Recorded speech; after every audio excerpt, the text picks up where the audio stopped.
We have discussed fully all kinds of land reclamations along the Dutch coast, all based on the principle of building with nature coupled with an integrated, multifunctional, sustainable approach. And now there's an interesting analogy between space for the coast, living coasts, space for the rivers, living rivers, space in around the lakes, living lakes, space in around the estuaries, living estuaries, and finally space for the deltas, living deltas. Space for the river, living rivers, we know already, and we apply it with success. I'm now coming to aquapuncture. I have to explain the difference between acupuncture and aquapuncture. Acupuncture is to revitalize the nervous system and the human organs, introducing a Chinese method using needles. Aquapuncture is to revitalize the waterways and their waterfronts. By introducing aquapuncture, we depict the optimal use, adaptation, experience and management of inland waterways and their waterfronts for safety against flooding, water storage, water level regulation, water quality, navigability, economy, employment, environment, nature and landscape. When we consider aquapuncture of inland waterways, it's interesting to know that these waterways were always used as focal point for settlements and economic activities. We used to have the slow waterway system through cities and lakes, and these waterways were always used for everything, from drinking water supply, beer production, fishing, transport of persons and goods. Then came along the faster railroad and road system through and around the cities. The waterway system became obsolete and the cities turned their backs to the waterway. Now we are rediscovering the importance of the waterway system through aquapuncture, which means a revitalization of the waterway system and their waterfronts through aquapuncture. The principle of aquapuncture was fully introduced in the provinces of North Holland and South Holland and is very successful. We run an international European project. We have now full cooperation between British River and Canal Trust, Waterways of Ireland, with Norway, Sweden, Finland, Voies Navigables de France, Navigli Lombardi in Italy.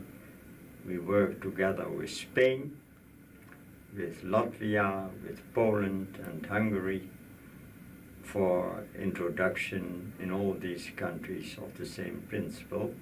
And it won a special award at the World Canal Conference in Scotland and is also introduced worldwide. I gave master classes in Dublin, Paris and Brussels. All were successful. We developed, together with my colleague Brouwer, a model for aquapuncture. You see a ring-shaped blue ring depicting a river of canal. We have to deal with 6 potential user groups: commercial shipping, inland container ships, river and canal cruises, touristic motorboat transport, water sport, rowing, canoeing, sailing, angling, special events on water, like a regatta of historic ships, like sail, like concert on water, floating flower shows. Then we have the people and companies along the waterway, people who live there and visitors, and companies along the waterway with their infrastructure, walking paths, cycling paths, parking space, etc. And finally, we have a sixth group, and that is the flora and fauna and the water bed, the water column, and along the waterfront. We have to deal with urban and rural characteristics along the waterway. Here you see depicted Amsterdam, along the grachten, the Rembrandt Tower. You see the Haarlem Lake surrounded by the Ring Channel. You see cities with their characteristics, church spires. You see culture, history, windmills, cows, tulips, the farms in the land, the horticulture area, and the modern city, Rotterdam, with the Euro Tower, with the Erasmus Bridge, with the Harbor Port Center, with Hotel New York, with harbor port-related activities. And the water flows in the end towards the sea, so you see coastal protection, like dunes and beaches, or solid seawall element, like the storm surge barrier, the Maasland Kering. And with or without the sluice, the connection with Seaport Marina IJmuiden, which we discussed via Building with Nature, and you see the Sluisdam Maas Plane number 2 on the other side. Talking about user groups and urban and rural characteristics, we come now to the aquapuncture aspect, which means all the physical adaptations, all the interventions, which means the height of bridges above the water, the dredging depth, widening of river or canal, aqueducts, sluices, ship locks. We always have to deal with irrigation and drainage, water quality, water level regulation by pumping systems and weirs. We have the river bank protection against flooding. We have to deal with the panoramas looking from the water to the city and reverse, from the water side to the water itself. We have the care for the nautical safety. We have waiting stations near sluices and bridges. We have the quay wall constructions. We have to deal with inland yachting harbors or inland container terminals with their facilities. And we have to deal with climate change, people, planet, prosperity, which means calamity storage, retention basins, room for the river. All kinds of interventions and physical adaptations along the waterway and the waterfronts. After the urban and rural characteristics, the user groups and the interventions, the physical adaptations, we have to deal with the organization, which means stakeholder analysis and stakeholder participation, the importance of public-private cooperation also for financing, the pentagram dealing with the governments, the regional authorities, the municipalities, the water boards, and Europe. We always have to consider the trias politica, meaning the executive power, the judicial power and the law enforcement power, and also the societal cost-benefit analysis for each intervention, and furthermore the enhancement of knowledge, which means education and research, and for the promotion and communication we need apps and internets to achieve the final result.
The interesting thing is that the overall aquapuncture model is adaptable to several countries and the local situation. We can use the Spanish language for Latin America. We can adapt the urban and rural characteristics. This is, for instance, Flanders, where you see depicted Brugge, Ghent, Antwerp, but the principle is exactly the same.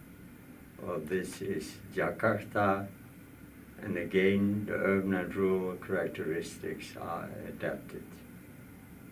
Whereas the whole principle of aquapuncture, the user groups, the interventions, the physical adaptations, and the organization remains exactly the same.